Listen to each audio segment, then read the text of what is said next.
The simple fix to Social Security that no one else is talking about, except your old buddy Josh, because that's what I do. I talk about what other people don't talk about.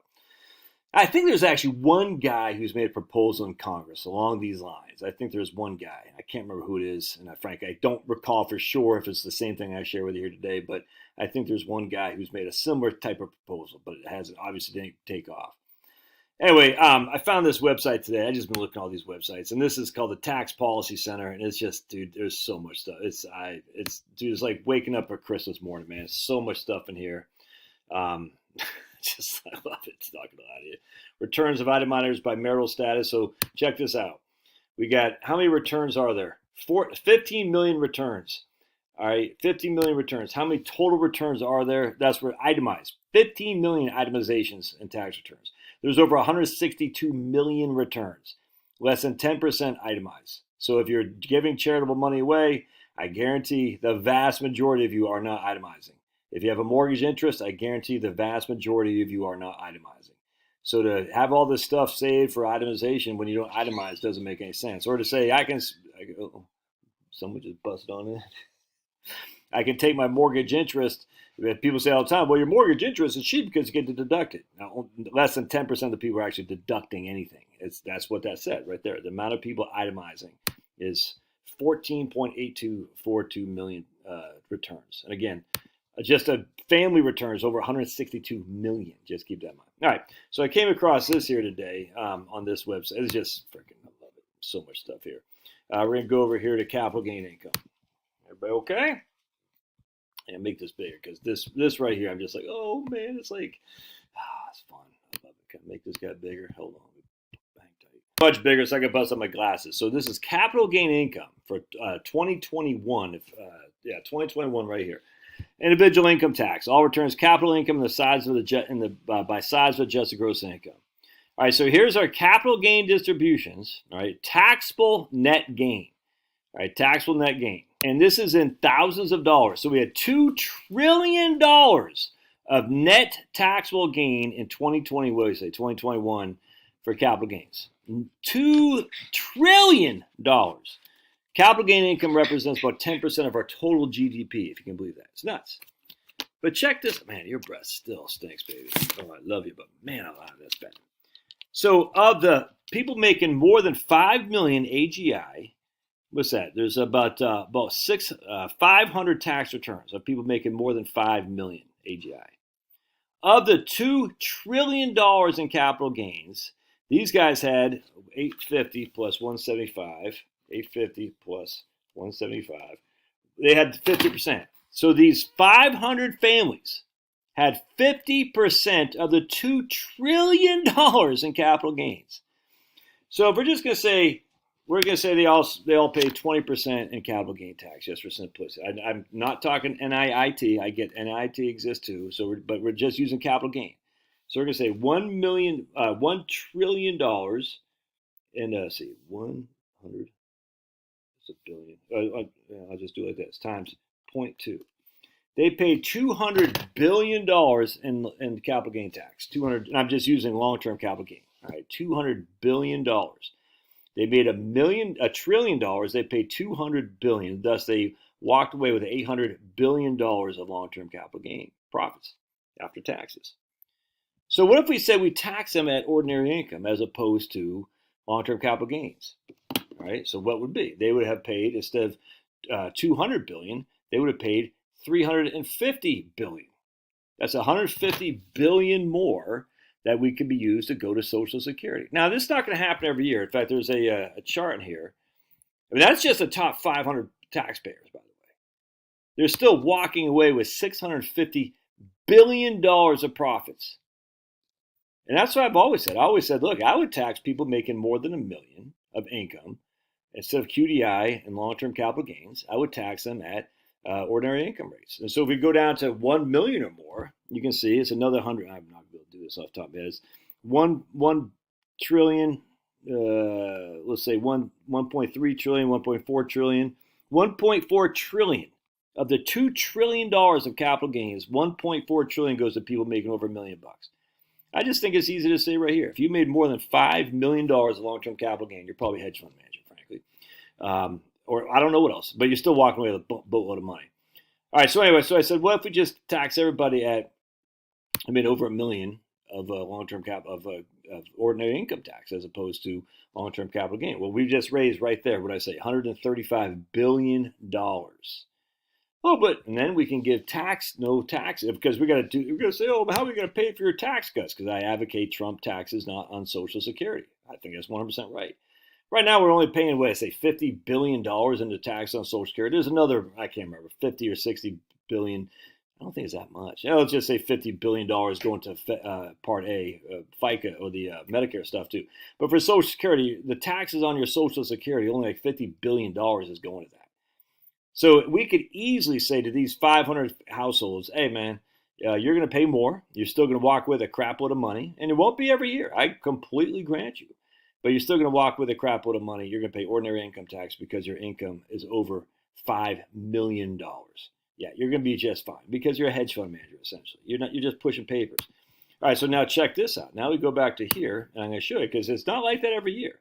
We're going to go to historic. I wanted to go to historical. I think it was right here. Historical source of income and tax. Let's take a look. It only goes back to 2020, but here's right here: qualified dividends and net capital gains. So we're going to go to these graphs right here. And in 2020, we had net capital gains of 1.2 trillion, 1.1 trillion, and qualified dividends of 260 trillion. So again, if we did say in 2020, would that be about? We'll just say 1.3 trillion dollars. Actually, 1300000. And that times that by 0.35 times by 0.35, that would have raised $455 billion of revenue.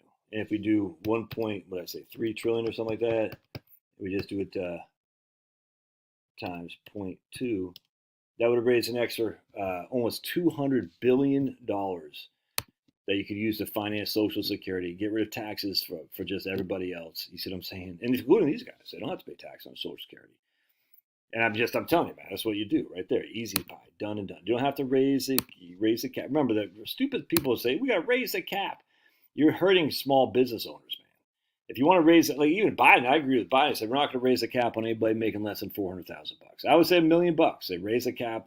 So if you want to do that, and I don't think you should, but raise it because I don't think you should because it's not fair to say we're going to raise the cap and not give you a higher benefit. If you want to raise the cap, make it on people making over $1 million because the entrepreneur, small business owners are the ones that, with me, I get hit by that on both sides. I mean, it must be nice you're making that kind of money. Yeah, and that sucks to pay 7.65, 15.3. Sucks. That's a big tax hit to anybody making over 160. That's a big tax hit, big tax hike.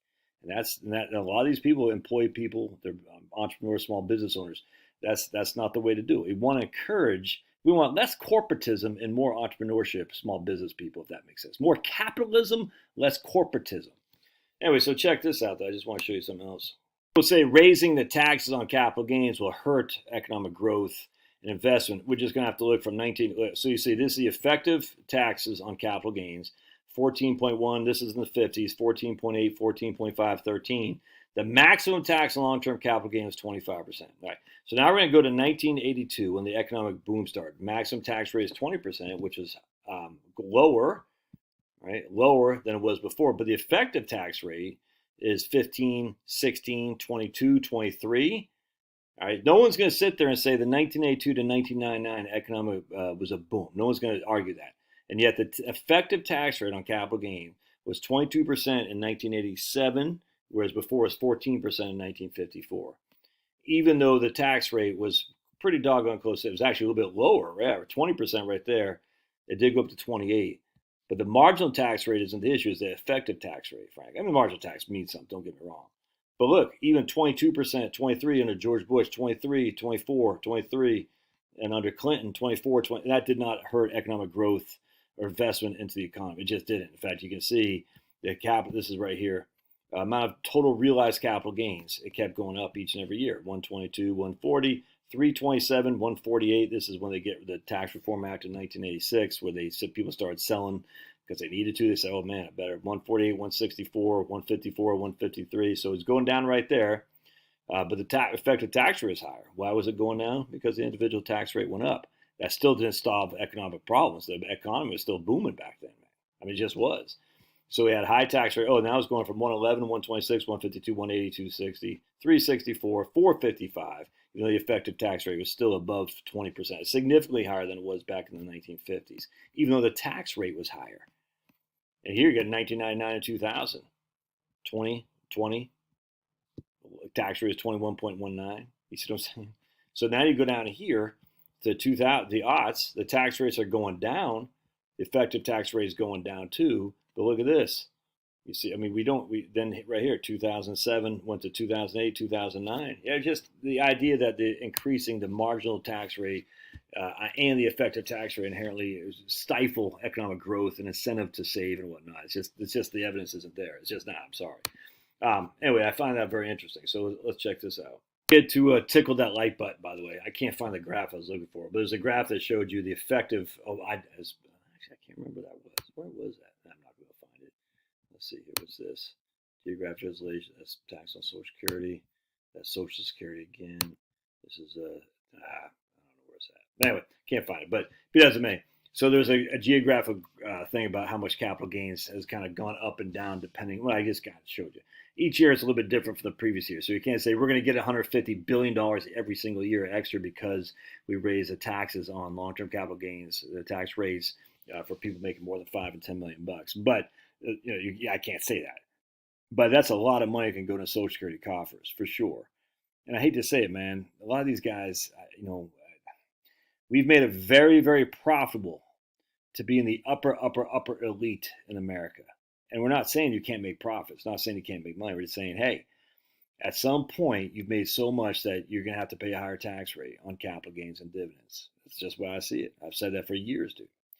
And that's right there. And no one else is talking. I think, I can't remember, Bernie Sanders or something like that. No one else talking about it. I would use this money to fund Social Security, 100%, to give people a raise, to make it fully solvent, to get rid of taxes on it. By the way, I was looking to, it's like, okay, so even back in the 80s, very few people had mutual funds at the beginning of the 80s. Very few people had individual stocks, and yet the stock market took off. Kind of crazy. How did that work when very, very few people, when I say very few, like 0.25% of the population? Because 1982 is when everything changed. That's when everything changed. And that's when we had this massive capital appreciation economy as opposed to what was before, basically labor intensive economy, oil and gas refineries and manufacturing. It went from that to tech, insurance, and finance. We changed over from the old ways to this new ways of tech, finance, and insurance. And it's, some people just got rich beyond their wildest dreams. And nothing wrong with that, but it's okay for those 500 people to pay a little bit more. All right, I don't think they're going to be sitting in the pauper line. I don't think they're going to hurt in hiring people to do their freaking website development, whatever that is. Love your thoughts. God bless.